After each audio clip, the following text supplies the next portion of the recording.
Saludos desde Paraguay para los connacionales de la doctora Branislava Susni, residentes en la Argentina, los eslovenos.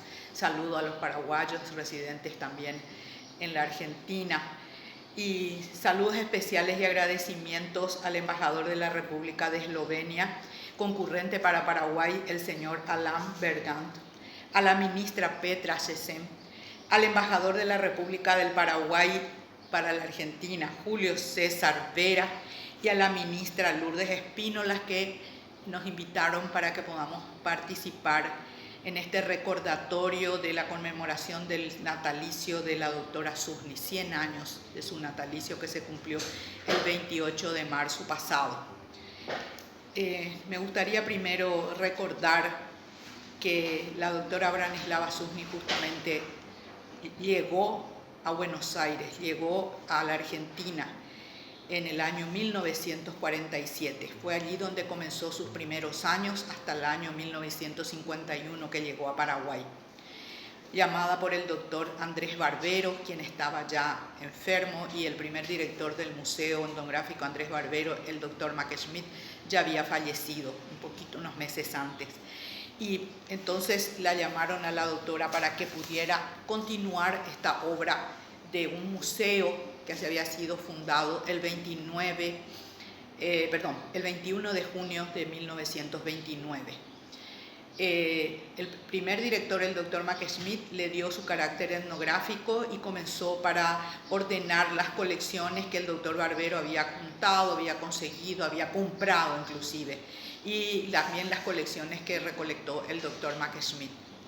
La doctora Branislava Susni comienza sus primeros trabajos de investigación entre los pueblos indígenas en la Argentina, precisamente en la misión Laicí de Formosa, y allí le albergaron las hermanas franciscanas educacionistas que eran eslovenas. Y en la Cruz Roja Paraguaya también trabajaban las mismas hermanas religiosas, y fue así como se contactaron para que pudiera venir a Paraguay, y llegó en marzo de 1951. Desde ese momento ya se habían ordenado y organizado una colección etnográfica y arqueológica por el doctor Mack Schmidt, pero el local no era propicio, y entonces se comenzó a ordenar y a reconstruir y a continuar el edificio que hoy estamos en la calle España y Mompox, que es la sede actual del museo. Ella inaugura esta sede en el año 1956 y hace todo el traslado de esas colecciones. Entre esos años ella vivió en la Cruz Roja con las hermanas educacionistas franciscanas, pero se dedicó también a hacer sus primeros trabajos de campo entre los Macá, en una colonia cercana a Asunción, y luego entre los indígenas de la zona del Pilcomayo, los Nibaclí Chulupí. Y después recién ella, cuando se inaugura esta sede y tiene toda la colección ya montada, aunque modestamente, organiza su gran expedición y su primera expedición al Chaco, al Alto Paraguay, entre los chamacocos. Para ir a esta expedición al Alto Paraguay, ella se nacionalizó paraguaya y adoptó el nombre de Branca Susnik. Justamente ese es el nombre que va a detener su documentación. A partir de ahí comenzó trabajos incansables de recolección de objetos para el museo, de fotos que tomaba con una máquina reflex y de grabaciones de los mitos, y sobre todo en lingüística, porque sus primeros trabajos fueron exclusivamente relacionados con la lingüística. Y después traía al museo todas las colecciones, ingresaban a la colección, y lo que traía de producción del trabajo de campo, anotados en libretas o tomados en las grabaciones. Tenía una grabadora pequeña que era en hilos de metal, que hoy están recuperadas esas grabaciones. Comenzaba su publicación. Publicaba alrededor de 2 o 3 volúmenes según los materiales que recolectaba en sus primeras expediciones, como fue la del Alto Paraguay entre los chamacocos, en el 58-59 entre los chiripá guaraní, en el 60 ya comienza con los H, luego también vuelve al Chaco y se va a la región cercana a Asunción, en la estancia precisamente de la Fundación La Piedad, que es la continuadora de la obra de Barbero, quien es propietaria hoy de este. Las colecciones fueron sumándose, como dije, de diferentes viajes de campo. Entre los tobas también recolectó material relacionado con la lingüística, y que sumó a su primer trabajo de los tobas que había tomado en la misión Laicí de Formosa. Después también volvió hacia la zona del Alto Paraguay, viene a ser la zona de los ayoreo moros, que eran recién salidos del monte, donde ella tuvo inclusive un peligro de ser atacados por un grupo disidente, de estos grupos que eran divididos clánicamente, ¿verdad?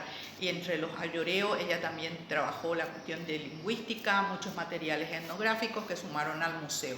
Hasta el año 1976 ella viajó al Chaco. Sus últimos viajes de campo fueron entre los lenguas en lit, que eran los que estaban en la misión anglicana, la misión inglesa.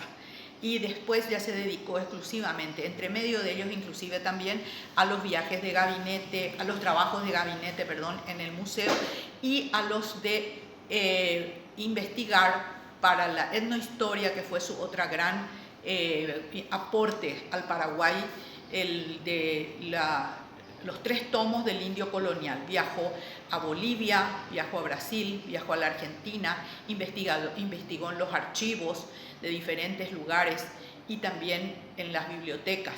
De Bolivia ella regresó con un material muy importante, que había entrevistado a 4 caciques o 4 grandes líderes chiriguano-guaraní, y publicó justamente Chiriguano, Dimensiones no sociales, y su diccionario también.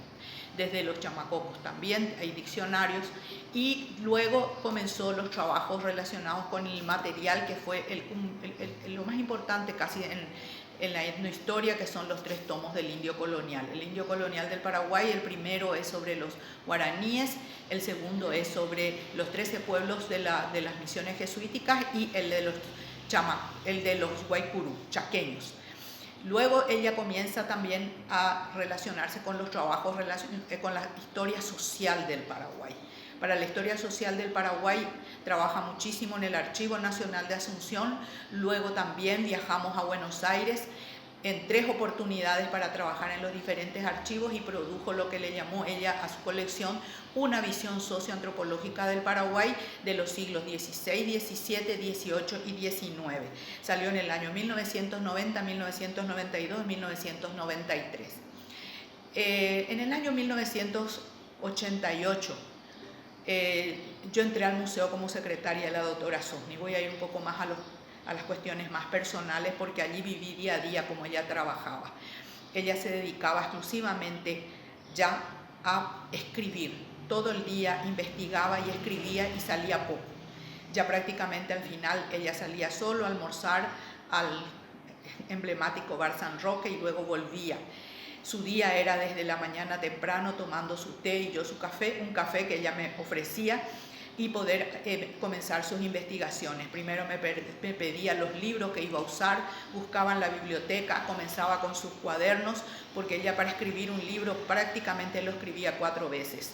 Debo contar que ella tenía cuadernos y cuadernos y cuadernos, que eran como las fichas de su trabajo, que iba sacando del material tanto documental como de los libros.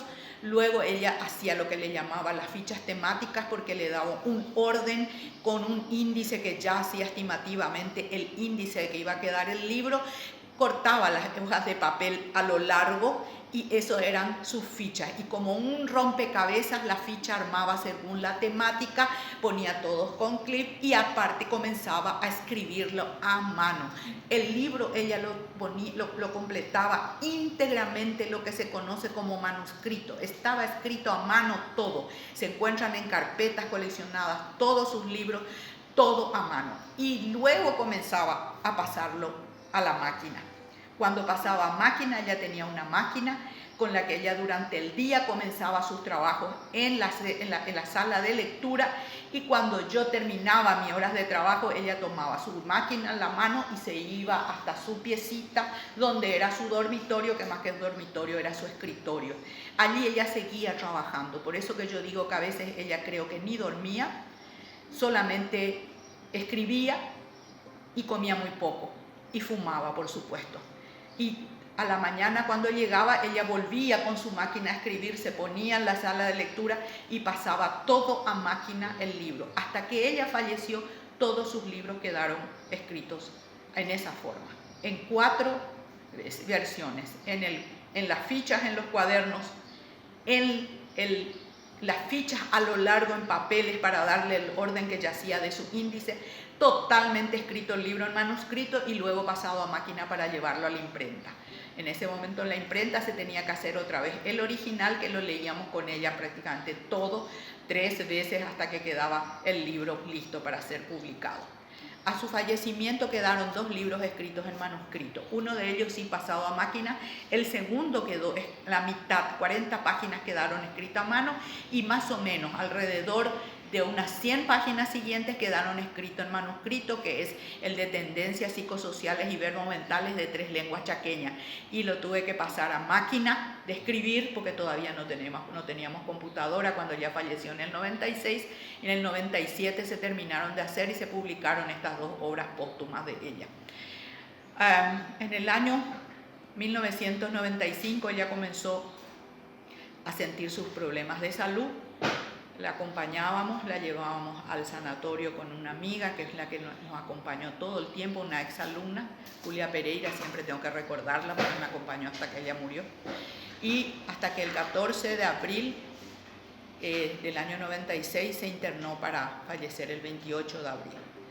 El gobierno nacional le otorgó 2 grandes menciones, 2 grandes recordatorios importantes. El de Premio Nacional de Ciencias del año 1993, que recibió, que le quiso muy bien, fue el primer Premio Nacional de Ciencia instituido por el gobierno nacional.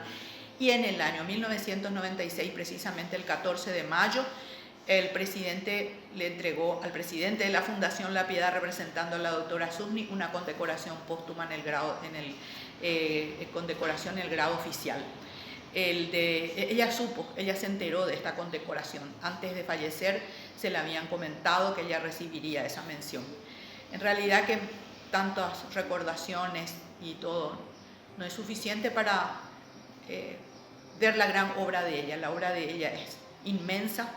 Terminaron siendo más de 77 libros y artículos publicados en sus 45 años en Paraguay, y el Paraguay le debe a ella una gratitud inmensa con sus aportes a la historia social, a la historia nacional y a la historia indígena sobre todo, y a la antropología como ciencia, porque hizo de la antropología una ciencia importante en Paraguay, así como de la arqueología también. Muchísimas gracias.